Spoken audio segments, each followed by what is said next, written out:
अगर आपने पूरे प्रण, श्रद्धा और विश्वास के साथ स्वयं को और अपने जीवन को ईश्वर को समर्पित किया है तो तैयार हो जाइए उन सभी चुनौतियों के लिए जो आपको अब मिलने वाली हैं।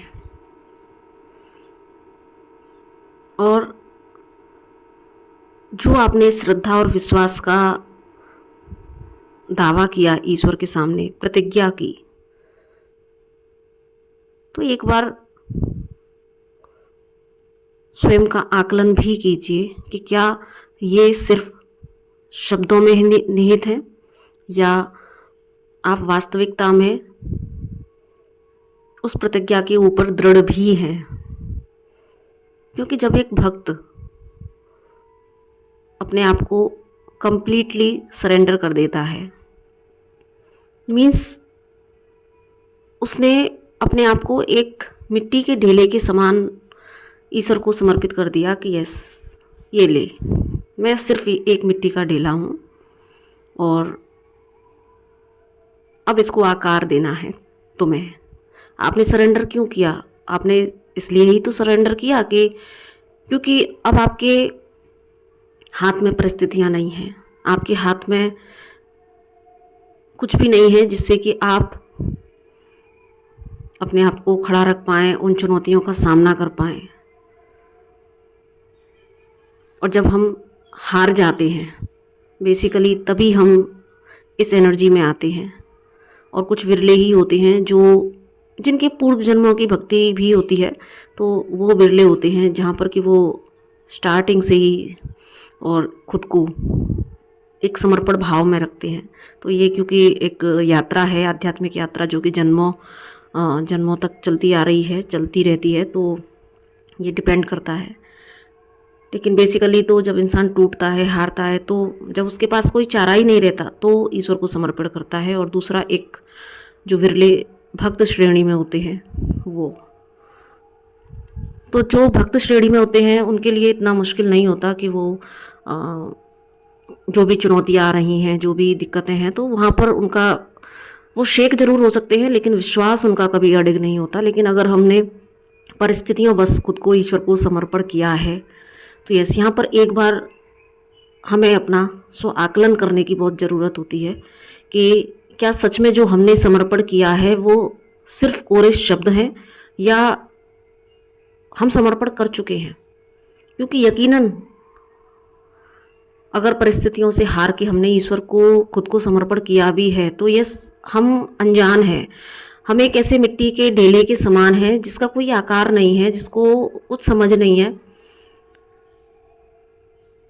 और फिर हमारे समर्पण का तात्पर्य है कि हमने ईश्वर को खुद को गढ़ने के लिए दे दिया कि भाई मैंने अब तुझे अपने आप को समर्पण कर दिया, अब इसको तुम क्या रूप देते हो, क्या आकार देते हो, ये तुम्हारे ऊपर है। शब्दों से ना सही लेकिन भाव हमारे यही रहते हैं कि बस ले, अब तू संभाल मुझे और मेरे जीवन की नौका को, क्योंकि मेरे से तो ये नहीं चलाई जा रही, मैं डूब रहा हूँ। यही भाव अंदर से कहीं ना कहीं रहते हैं। लेकिन यहाँ पर यही एक सोचने वाला विषय होता है कि जब हमने ये भार दे भी दिया तो एक तो पहले से ही चुनौतियाँ चल रही हैं, फिर चुनौतियाँ और लगातार आ रही हैं। क्यों आई चुनौतियाँ? क्योंकि यस, अगर आपका समर्पण इस स्तर का है तो क्योंकि ईश्वर को आपको आकार देना है तो वो छेनी हथौड़े भी चलाएगा आपके ऊपर। और जो भी आपके अंदर का गर्बेज है, जो वेस्टेज है, उसको उसे निकालना ही है। अब वो गर्बेज हमारे खुद के विकारों का भी होता है, हमारे कार्मिक अकाउंट्स का भी होता है। लेकिन वही वह क्षण भी होता है कि जब वो प्रोसेस चल रही होती है तो वही एक क्षण भी होता है जहाँ पर कि आपका आत्मबल कितना है, आप ईश्वर की उस छेनी हथौड़े की मार को सहन कर पा रहे हैं या नहीं, ये आपके उस समय के विश्वास की एक परीक्षा होती है। क्या उस पेन को, क्योंकि छेनी हथौड़े जब चलते हैं डेफिनेटली पेन होगा, क्योंकि एक टोटल ट्रांसफॉर्मेशन की प्रोसेस होती है, जहाँ पर कि अगर आपने सरेंडर कर दिया है तो यस, आपको नहीं पता, लेकिन ईश्वर वो सारे, क्योंकि आपकी क्लींजिंग कर रही हैं, आपको एक आकार दे रहे हैं, तो जो गर्बेज, जो वेस्टेज, जो कार्मिक अकाउंट्स जो आपके लिए गर्बेज की तरह ही हैं, बहुत कुछ छूटेगा, बहुत कुछ निकलेगा आप में से, आपके जीवन में से। वो आपके कीमती रिश्ते भी हो सकते हैं, वो आपकी कीमती चीज़ें हो सकती हैं, लेकिन ट्रांसफॉर्मेशन का यही प्रोसेस है। उसे आकार देना है तो वो ये सारी चीज़ें आपसे छुड़ाएगा भी। तो इसीलिए वही क्षण होते हैं जहाँ पर कि हम कितना खुद को फर्म खड़े रख पाते हैं, कितना स्थिर खुद को खड़े रख पाते हैं, क्योंकि वही समय भी ऐसा होता है जहाँ पर कि आपका विश्वास भी शेक हो सकता है। क्योंकि इन विपरीत परिस्थितियों में कुछ क्षण के लिए हम अपनी उस प्रतिज्ञा को भूल जाते हैं, हम अपनी उस प्रॉमिस को भूल जाते हैं जो ईश्वर से किया है। क्योंकि परिस्थितियां हैं, हम इंसान हैं, परिस्थितियां सामने आती हैं तो कुछ क्षण के लिए हम भूल जाते हैं कि अरे हमने ये ये हमने प्रॉमिस किया था डिवाइन से। तो अब डिवाइन को जब हमने प्रॉमिस किया तो डिवाइन ने जो प्रोसेस चलाई, यानी कि उसको क्लींजिंग करनी है, उसको चीज़ें जो आपकी लाइफ में करनी है, जो हटानी है, जो देनी है, लेकिन वो जो प्रोसेस होता है उसमें कुछ क्षण के लिए जब हम भूलते हैं तो ये उस समय हम विवेक शून्य हो जाते हैं और हम ये नहीं समझ पाते कि ये जो प्रोसेस हो रही है जो अनवांटेड है, हमारे अकॉर्डिंगली अनफेवरेबल है, अनएक्सपेक्टेड है, कुछ क्षण के लिए ये हमारे दिमाग से निकल जाती है, बस क्योंकि हमारे लिए ये सारी चीज़ें अनएक्सपेक्टेड हैं और पेनफुल हैं। और यही वो समय होता है सज्जनों जहाँ पर कि हमको एक बार, इसीलिए मैंने स्व आकलन की बात की कि यही वो समय है जहाँ पर कि हम स्व आकलन करें कि क्योंकि ट्रांसफॉर्मेशन आपने खुद चुना है, आपने समर्पण किया है, तो यस वो ट्रांसफॉर्मेशन लाएगा। प्रोसेस बहुत हार्ड हो सकती है, होगी, हो सकती है नहीं, होगी, क्योंकि उसको आकार देना है एटलीस्ट। तो जब उसके औजार आपके ऊपर चलेंगे तो बहुत पेन होगा, बहुत कुछ छूटेगा, लेकिन उस क्षण में जब अनएक्सपेक्टेड हो रहा हो, अनफेवरेबल हो रहा हो, तो बस उस समय जो हम रिएक्ट कर जाते हैं, क्योंकि उस समय वो प्रतिज्ञा भूली हुई होती है, कुछ क्षण के लिए भूल जाते हैं, लेकिन यही वो समय होता है जहाँ पर कि हम उस प्रतिज्ञा को याद करें, उस प्रॉमिस को याद करें और विवेक से काम लें और छोड़ दें फिर। क्योंकि जब हम चीज़ों का कंट्रोल लेने की कोशिश करते हैं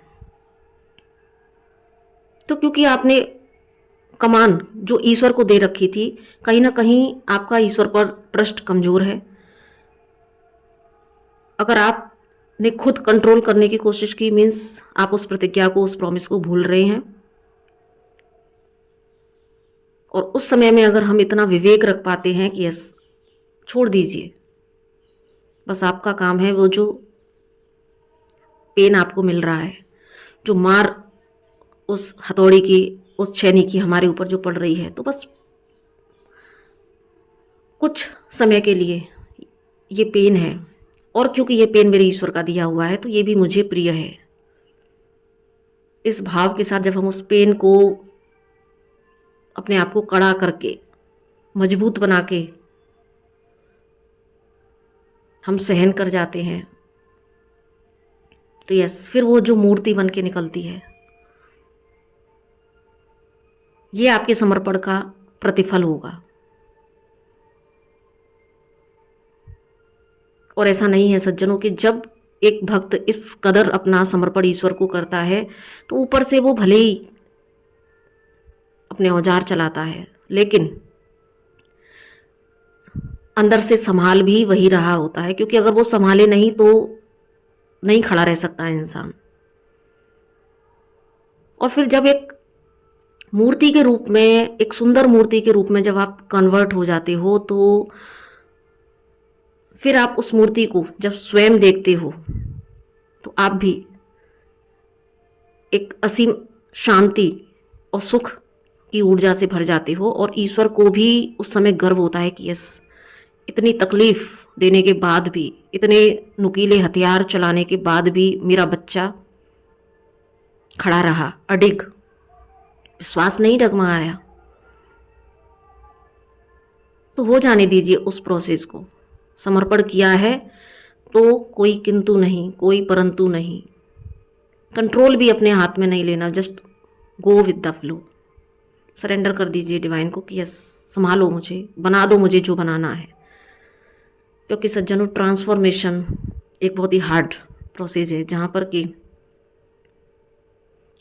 आप टोटल वो नहीं रहते जो आप हो। और इसीलिए ही आपने समर्पण किया है कि यस, मुझे बना दो जो आपको बनाना है।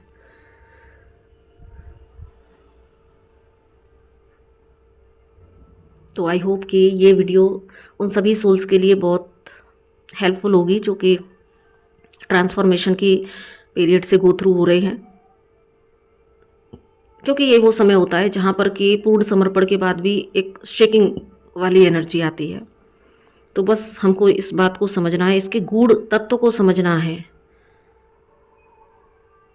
कि हमने जब अपने जीवन की डोर ईश्वर के हाथ में अगर सौंप दी है तो फिर उसको ही चलाने दीजिए। क्योंकि उसको पता है आपके लिए क्या अच्छा है, क्या बुरा है, कहाँ से आपको निकालना है, कहाँ ले जाना है। और इस प्रोसेस में बहुत कुछ छूटता भी है। तो यहाँ पर हमारे अटैचमेंट्स के भी लेसन होते हैं, क्योंकि हमको ईश्वर डिटैचमेंट में रहकर अनकंडीशनल लव में रहना सिखाते हैं। बहुत कुछ है अगर आप और हमारा समर्पण पूर्ण है तो बहुत कुछ है, बहुत रहस्य हैं जो आपके सामने धीरे धीरे खुलते हैं।